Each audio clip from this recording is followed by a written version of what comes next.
नहर ने एक मजदूर को बचाने के लिए अपनी जान गंवा दी।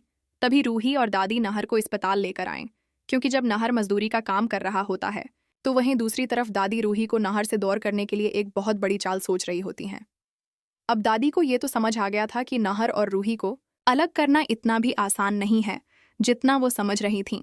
इसीलिए अब दादी बहुत बड़ी चाल चलने वाली है, और इस बार उसकी चाल पहले से भी ज्यादा खतरनाक होगी।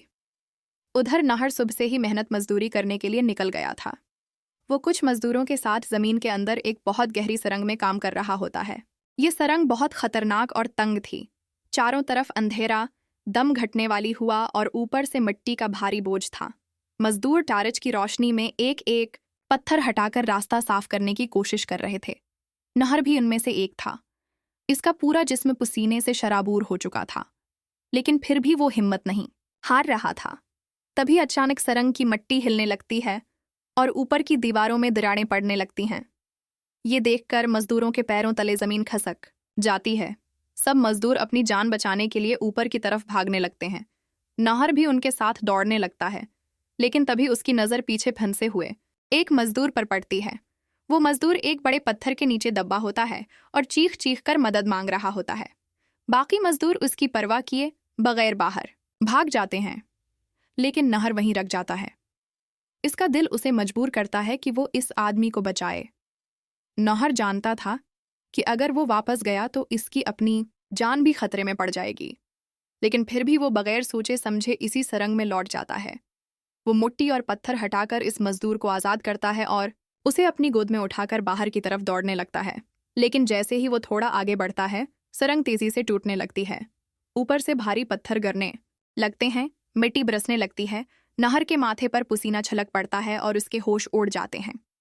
फिर भी वो हार नहीं मानता और पूरी ताकत लगाकर मजदूर को लेकर आगे बढ़ता है। दूसरी तरफ जब रूही साड़ी की दुकान पर काम कर रही होती है तो उसका मंगलसूत्र अचानक खुलकर जमीन पर गिर जाता है। मंगलसूत्र का गिरना उसके लिए बहुत बड़ा इशारा था। वो कांप उठती है और फौरन समझ जाती है कि उसके नहर जी किसी बड़े खतरे में हैं। रूही का दिल जोर जोर से धड़कने लगता है। वो बगैर एक लम्हा ज़ाया किए दुकान का काम छोड़ देती है और नहर की तलाश में निकल पड़ती है। उसे ये भी नहीं पता होता कि नहर इस वक्त कहाँ काम कर रहा है, लेकिन उसका भरोसा खाटू श्याम बाबा बात पर था। रूही दौड़ते दौड़ते रोने लगती है और बाबा से कहती है, आए खाटू श्याम बाबा, मेरे नहर जी को सही सलामत मेरे पास पहुंचा दीजिए। बाबा उसकी सुनते हैं। रास्ते खुद ब खुद खुलने लगते हैं। भीड़ में भी रूही को ऐसा लगता है जैसे कोई उसे सही ही समत दिखा रहा हो। इसके कदम तेज होते जाते हैं और कुछ देर में वो उसी जगह पहुंच जाती है जहां नहर जमीन के अंदर सुरंग में फंसा होता है। रूही वहां पहुंचकर देखती है कि सुरंग आधी टूट चुकी है और अंदर नहर मजदूर को बचाने की कोशिश कर रहा है। ये देखकर उसकी आंखें फट्टी की फट्टी रह जाती हैं। वो जोर से चीखती है, नहर जी। लेकिन तभी पूरी सुरंग अचानक ढह जाती है। धूल का गुबार चारों तरफ फैल जाता है और नहर उस मजदूर के साथ मिट्टी के ढेर में दब जाता है। रूही जोर जोर से चीखने लगती है। उसकी चीख सुनकर आसपास के लोग इकट्ठे हो जाते हैं, लेकिन कोई भी इस खतरनाक सुरंग में जाने की हिम्मत नहीं करता। रूही हाथ जोड़कर जमीन पर बैठ जाती है और रोते हुए दुआ करने लगती है, आए खाटू श्याम बाबा, आज आपको मेरे नहर जी की जान बचानी ही होगी। अगर आपने उन्हें न बचाया तो आपके उस भक्त का भरोसा हमेशा के लिए टूट जाएगा। रूही की आंखों से आंसू थमने का नाम नहीं लेते।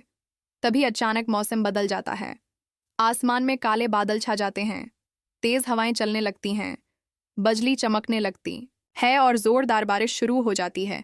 लोग घबराकर इधर उधर भागने लगते हैं, लेकिन रूही वहीं जमीन पर बैठी बाबा का नाम जपती रहती है।